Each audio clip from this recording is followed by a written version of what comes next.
trying to adjust with the limited resources and putting 5-6 feet on the same rug. And again, if the rugs are shorter in number, they lift other team members on the shoulders.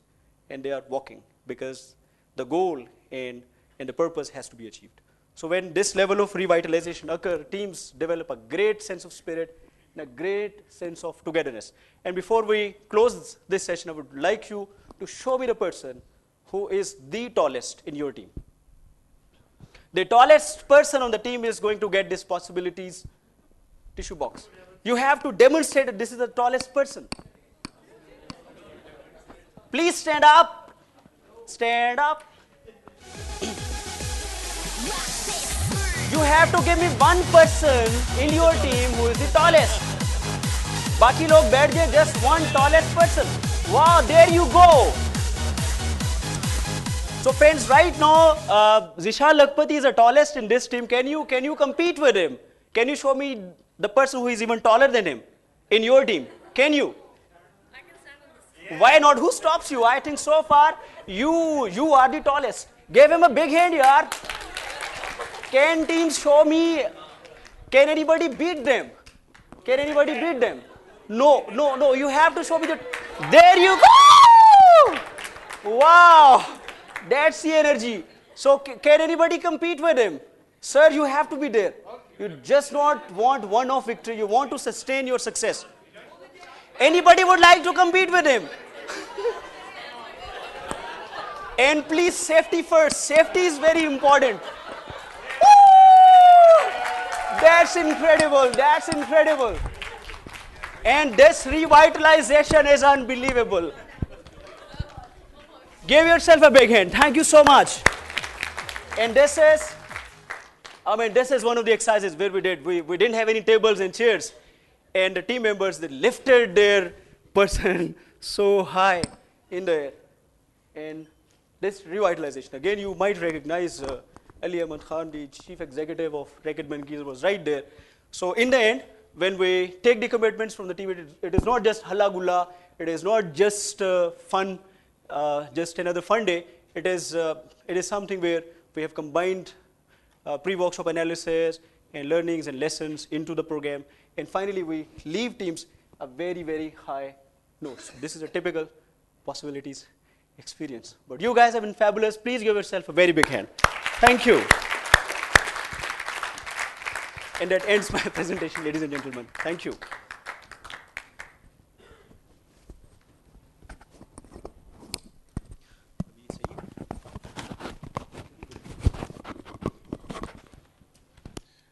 Thank you, Kaisar.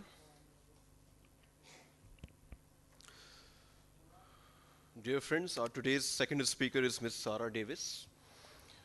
She is Senior Consultant of People First UAE. She will share her views on competencies that HR should now demonstrate. Sarah is a leading training and learning solutions specialist with 15 years experience in teaching, training, and performance management.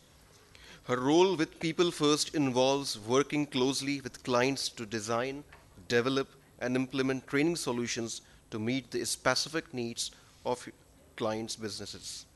Sarah started her HR career with Marks & Spencer, giving her a solid and best-in-class training ground. Here, Sarah is specialized in learning solutions and performance management, designing and delivering a broad range of training programs for head office and senior professionals.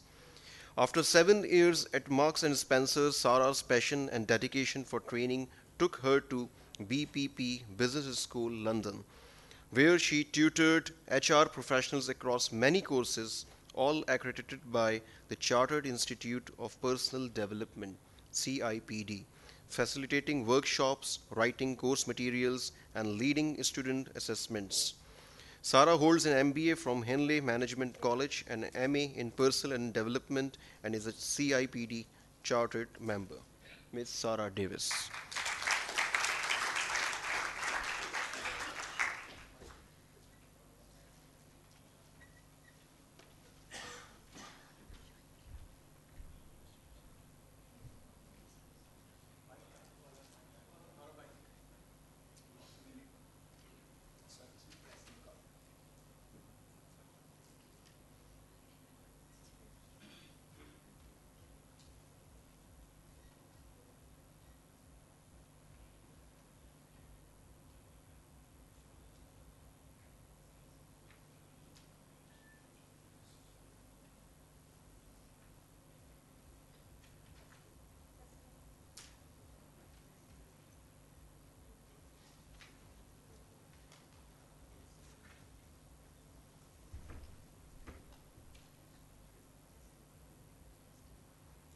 Testing, testing. Fantastic. Okay, good morning. Assalamu alaikum, everyone. And I know, well, actually, my pocket isn't, yeah. You reckon? Let's see if I can, I may have to just rip my pocket a bit, just to, hang on, let's see if that works. There we are. Fantastic. Good thinking. Thank you. Assalamu alaikum, and thank you so much for letting me come and talk today. The topic, competencies that HR should now demonstrate. That was quite a grand opening. I didn't realise I'd done so much, to be honest. You forget, don't you, how much you've achieved in your career. I think what this topic does, which I think is a really good choice of a topic, is that it brings together everything we talked about yesterday. You know, we had the CEOs behind us telling us what they wanted from us. And we also talked about Asma, who obviously works also at People First. She told us about HR adding value. And this is all about the competencies that we then need to demonstrate as HR professionals to make this stuff happen. So my topic is really expanding on that, and we're focusing on the behaviours. We're focusing on the behaviours and the competencies, the actions of individuals within HR, but also the team itself, the department, you know, as a function. What is it that we've got to deliver? So let's find this.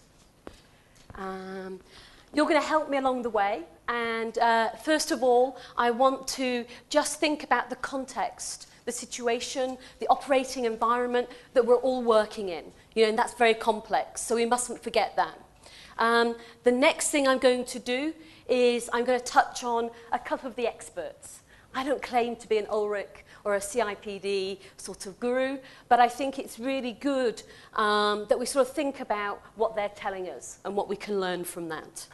Then I'm going to share some of my own experiences, and then I want to hear yours, and then we'll wrap up. So that should take, you know, the half an hour.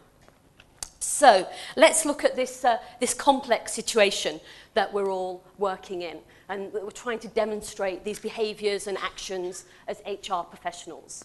So we've got a business environment which is very different for different organisations. We have a recession that we're starting to come out of in the UAE. We have a public sector in the UK that is going through lots of change, cost-cutting with the new government.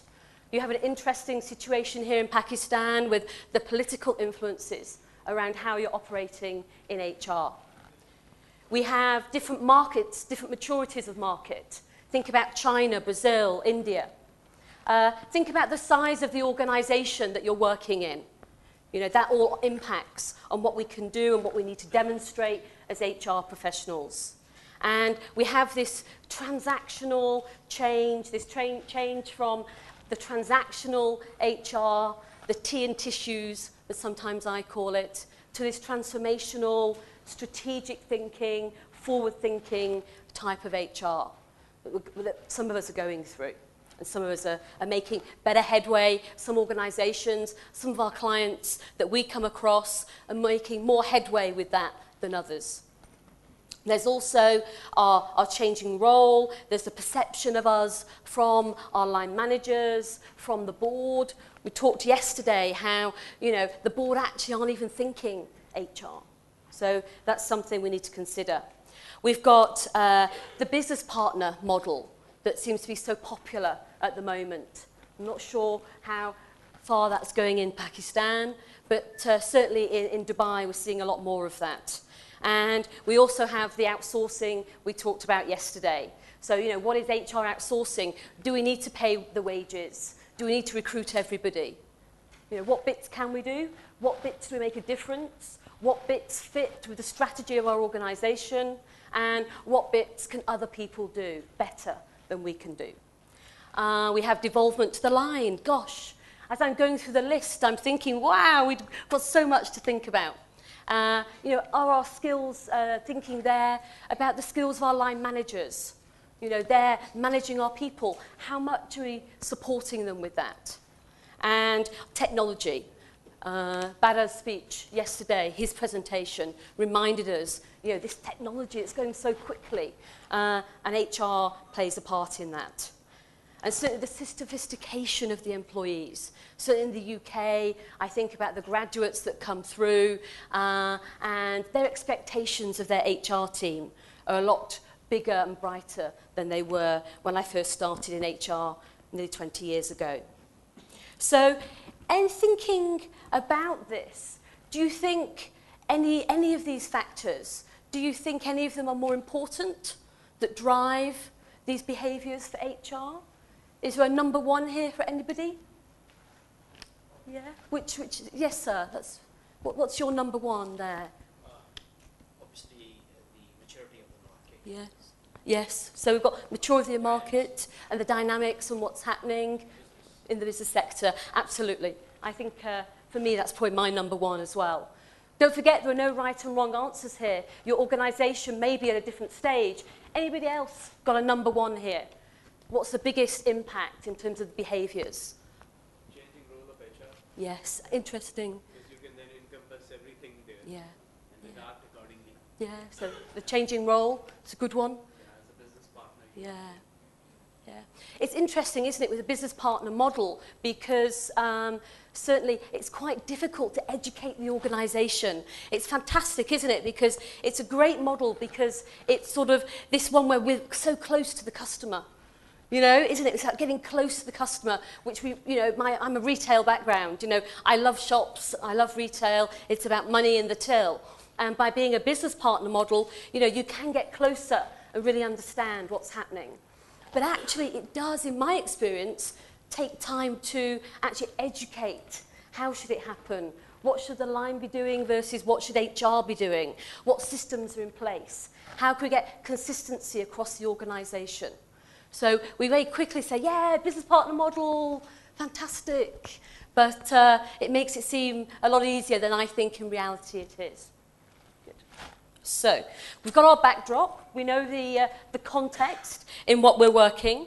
And the first thing I was going to point out was this Ulrich model that I found. So he did a competency study. He's done it for many years. I think he's done it for about 20 years now. And this one came out in 2007. And he targeted and he found that there should be, in his view, from the research, that there are 6 key areas that we need to be focusing on as HR. And I think the main thing on this slide here is you can see there the people and the business. So, you know, this idea is, you know, we talked about business over here, and rightly so, I think, you know, my view is, yeah, it's number one. But actually, this model is very clearly telling us that actually the two come together. You know, you do both. You know, you've got to be mindful of the people aspect because of the long-termism that'll bring and the benefits and the value to the organisation.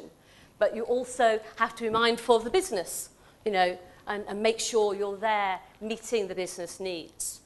Let's look at those in a little bit more detail. And as you go through, I'd like you just to pick out maybe 1 or 2 that resonate with you and which you think are important. So let's go into those and find out more what they're about. So the first one we have is our credible activist. This is somebody, he's credible, they're respected, they're admired, they're listened to, but they also are there to offer a point of view.